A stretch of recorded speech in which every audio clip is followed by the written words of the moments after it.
Pressure কুকারের মধ্যে আস্ত একটা ফুলকপি দিয়ে যদি কম সময়ে এত সুন্দর একটা রেসিপি বানানো যায়, যা দিয়ে এক থালা ভাত নিমিষে শেষ হয়ে যাবে, তাহলে তো আর কোনো চিন্তাই নেই। এই শীতে কতবার যে দুপুরে এই পদ বানিয়ে খাওয়া হয়েছে তার কোনো ধারণা নেই। বিশেষ করে যখনই বেশ ঝাল ঝাল কিছু খেতে ইচ্ছা করে, তখন এই রেসিপিটার কথাই মনে পড়ে।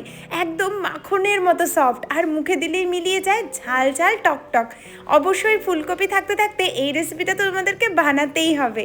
তো এখানে আমি মিডিয়াম সাইজের একটা ফুলকপি নিয়েছি, জল দিয়ে ভালো করে ধুয়ে নিয়েছি, ভেতরের জন্য কোনো রকম পোকা না থাকে।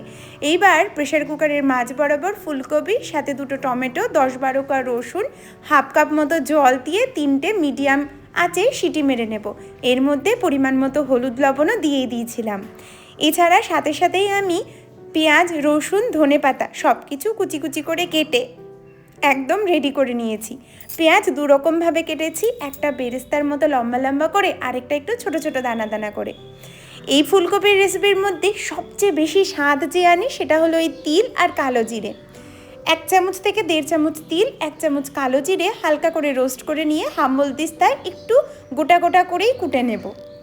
আর ওইদিকে যে যতটা ঝাল পছন্দ করে, আর এই শীতে ঝাল ঝাল না হলে তো ভালো লাগে না, সেই জন্য বেশ খানিকটা শুকনো লঙ্কা, আবারও 10-12 কোয়া রসুন লাল লাল করে ভেজে তুলে রাখবো। এর মধ্যে কাঁচা লঙ্কা দিচ্ছি না, তবে তোমরা চাইলে কাঁচা লঙ্কাও দিতে পারো। শুকনো লঙ্কা দেওয়ার জন্য যে খুব বেশি ঝাল হয় তা কিন্তু না, শুকনো লঙ্কাটা ভাজার পর ঝালটা অনেকটাই কমে যায়। আর এই শুকনো লঙ্কার সাথে তোমরা চাইলে একটু কাঁচা লঙ্কাও দিতে পারো। এইবার আমি এদিকে তিল আর একটু কালো জিরেটা গুঁড়ো করে নিয়েছি, আর শুকনো লঙ্কা রসুনটাকেও হাত দিয়ে ভালো করে ডলে ডলে মেখে নিয়েছি, যাতে সুন্দরভাবে শুকনো লঙ্কার রসুনের গন্ধটা ভালো মতো ছড়িয়ে যায়। আমি খুব যে বেশি ঝাল খাই তা কিন্তু না, ঝালটা যখন বেশ বিগাড় ওঠে ঝাল খাওয়ার, তখনই বেশি করে ঝাল দিই। শুকনো লঙ্কার রসুনের গন্ধটা যে কী মারাত্মক লাগে তা আমরা প্রত্যেকেই জানি। এইদিকে সেদ্ধ করে রাখা ফুলকপিটাকেও ভালো করে জল ঝরিয়ে নেব।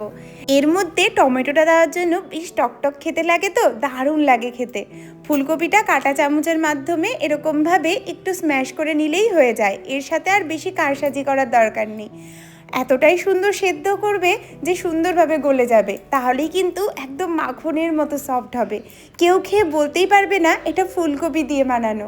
এইদিকে রসুন আর তার সাথে পেঁয়াজ লাল লাল করে ভেজে নেব, বেশ বেরেস্তার মতো করে। পেঁয়াজটা একদম মিডিয়াম ফ্লেমে ভাজবে, নয়তো কালো হয়ে গেলে কিন্তু ভালো লাগবে না। এইবার ফুলকপি আর টমেটো তার সাথে রসুন যেটা একটু গুঁড়িয়ে রেখেছিলাম সেটা সম্পূর্ণটাই দিয়ে দিতে হবে। আর কিচ্ছু না, শুধুমাত্র অপেক্ষা, ভালো করে এটাকে শুকনো করে কষিয়ে নেব।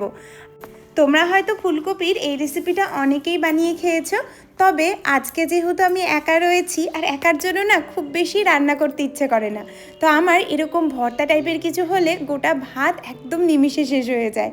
সেই জন্য এটাই বানিয়েছিলাম। যখন আধখানা শুকিয়ে আসবে তখন রসুন আর শুকনো লঙ্কা, তার সাথে কুচনো কাঁচা পেঁয়াজ আর তিল আর কালো জিরে যেটা গুঁড়ো করে রেখেছিলাম সেটা দিয়ে দিতে হবে। এখানে তিল আর কালো জিরের গুঁড়ো করে দেওয়ার ক্লিপটা একদমই মিস হয়ে গেছে, তো তোমরা অবশ্যই ঠিক পেঁয়াজের সাথেই দিয়ে দেবে, তাহলে দেখবে খুব সুন্দর একটা বাদামি গন্ধ আসবে, মানে বাদাম বাদাম, এত দারুণ লাগে। এরপর ধনেপাতা দিয়ে আরেকটু শুকনো করে নাড়িয়ে কষা কষা করে নামিয়ে নেব। একদম মাখনের মতো নরম তুলতুলে হবে, আর ঝাল ঝাল তো খেতে দারুণ লাগে। এই শীতে গরম গরম ভাতের সাথে এই ফুলকপির ভর্তাটা জাস্ট একবার ট্রাই করে দেখতে পারো।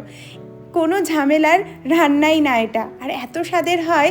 আমি তো দুপুরবেলা ভাত নিয়ে বসে গেছি, আর সত্যি বলছি ভর্তার জিনিস এত সুন্দর লাগে খেতে।